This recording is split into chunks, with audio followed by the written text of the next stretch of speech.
ক্ষমতায় যাওয়ার জন্য ওই পুরাতন আওয়ামী লীগ আর নতুন বিএনপি যদি হিন্দুস্তানের সাথে কারসাজি করতে চায়, তলে তলে গোপন বৈঠক করতে চায়, বাংলাদেশের জনগণ আর নতুন করে স্বৈরাচার চাঁদাবাজকে মেনে নেবে না ইনশাআল্লাহ।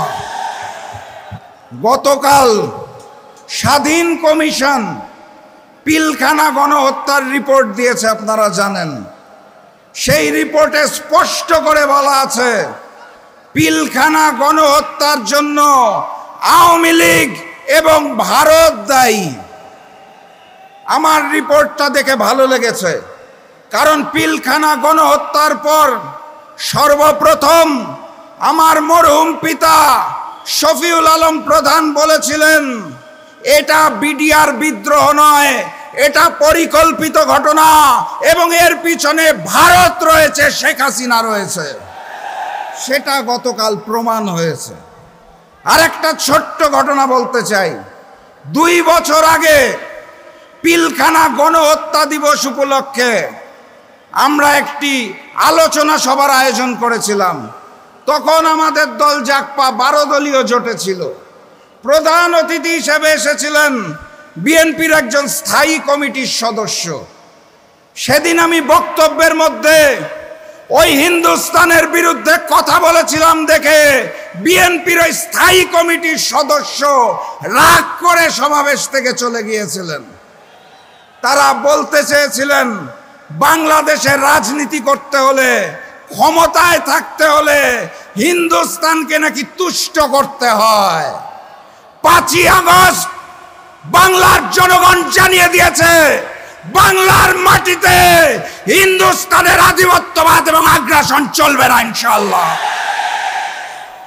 প্রভু হিসাবে আমরা হিন্দুস্তানকে মানি না, আমাদের প্রভুর নাম মহান রব্বুল আলামিন আল্লাহ।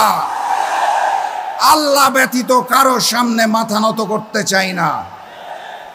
আমার প্রাণপ্রিয় উপস্থিতি, ওরা প্রভু মানে হিন্দুস্তানকে, আমরা প্রভু মানি আল্লাহকে। বিজয় কার হবে? আজকে যখন এইখানে জনসভা চলছে, আমি শুনছিলাম বিগত 2-4 দিন ধরে কোন দলের কোন নেতা জানি বলছিলেন এই জনসভায় মানুষজনকে আসতে দেওয়া হবে না। তাদেরকে বলতে চাই, বাবরি চত্বরে এসে দেখে যান। বাবরি চত্বরে আজকে ইসলামী জনগণ, দেশপ্রেমিক জনগণ একত্রিত হয়েছে। নতুন করে আর কোনো ফ্যাসিবাদকে জন্ম নিতে দেওয়া হবে না। সংগ্রামী সাথী এবং বন্ধুগণ, এই খুলনা মহানগরে গত বছর 2024 সালে 12টা খুন হয়েছিল। 2025 সালে 11 মাসে ফ্যাসিস্ট হাসিনা মুক্ত বাংলাদেশে তার 3 গুণ 34টা খুন হয়েছে। হাসিনার আমলে 3 গুণ। গতকাল আদালত চত্বরে আমরা প্রকাশ্যে ডাবল মার্ডারের খবর পেয়েছি। আর হাসিনা মুক্ত বাংলাদেশে ওই নতুন করে জেগে ওঠা সন্ত্রাসী সংগঠন বিএনপি খুনে ডাবল সেঞ্চুরি পার করে ফেলেছে।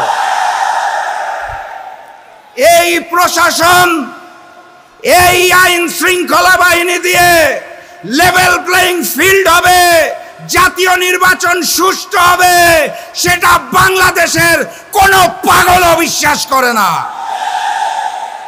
অতএব স্পষ্ট ভাষায় বলে দিতে চাই, জাতীয় নির্বাচন আমরা সঠিক সময়ে চাই, কিন্তু তার জন্য লেভেল প্লেইং ফিল্ড সৃষ্টি করতে হবে।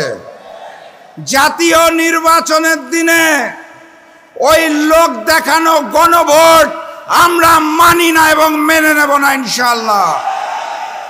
গণভোটকে জাতীয় নির্বাচনের পূর্বে আয়োজন করতে হবে। গণহত্যাকারী ফ্যাসিস্ট আওয়ামী লীগের কার্যক্রম যেভাবে নিষিদ্ধ করা হয়েছে, একইভাবে ওই গণহত্যাকারী আওয়ামী লীগের বৈধতা দানকারী জাতীয় পার্টি এবং 14 দলের কার্যক্রম নিষিদ্ধ করতে হবে। জুলাই সনদে 84টা বিষয় নিয়ে আলোচনা হয়েছিল। 84টা সংস্কার প্রস্তাবে 19টার মধ্যে নোট অফ ডিসেন্ট দিয়েছে বিএনপি, অর্থাৎ 25% বিষয়ে তাদের নোট অফ ডিসেন্ট। এখান থেকেই বোঝা যায় বিএনপি নতুন করে স্বৈরাচার হতে চায়, তারা সংস্কার মানে না। যারা নতুন বাংলাদেশের সংস্কার মানে না তাদেরকে আমরা লাল কার্ড দেখাবো ইনশাআল্লাহ। আমার সামনে উপস্থিত তৌহিদি জনতা, স্পষ্ট ভাষায় জানিয়ে দিতে চাই, গণভোটে হাঁ বলো, 8 দলের প্রতীকে সিল মারো। গণভোটে হাঁ বলো, 8 দলের প্রতীকে সিল মারো। আগামীর বাংলাদেশ হবে ইসলামের বাংলাদেশ। আগামীর সংসদ হবে কোরআনের সংসদ।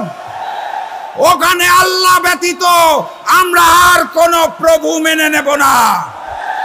ওখানে হিন্দুস্তানের হিন্দুত্ববাদকে মেনে নেব না।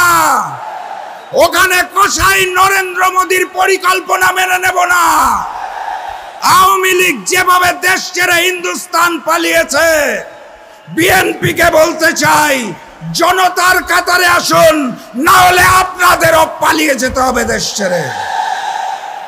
আমি সর্বশেষ ওই স্লোগানটা দিয়েই শেষ করব, যেই স্লোগানে হিন্দুস্তানের বুক কাঁপে, পুরাতন জালিম আওয়ামী লীগের বুক কাঁপে, নতুন জালিম বিএনপির বুক কাঁপে।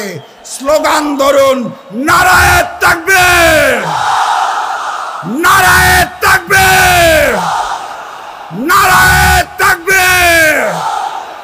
আবারও দেখা হবে, আবারও কথা হবে ইনশাআল্লাহ। এই স্লোগান দিয়ে বিজয়ীর বেশে আমরা ঘরে ফিরব, তার আগে মাঠ ছাড়বেন না। বিজয়ের পথে যাত্রা শুরু, জীবন অথবা মৃত্যু। আসসালামু আলাইকুম। বেশি সময় নিচ্ছি? সংগ্রামী খুলনাবাসী, ইতিমধ্যে আজকে সমাবেশ মঞ্চে উপস্থিত হয়েছেন চরমনাইট সম্মানিত পীর সাহেব। আজকে এই সভা মঞ্চে ইতিমধ্যেই উপস্থিত হয়েছেন। সংগ্রামী প্রিয় খুলনাবাসী, আজকের এই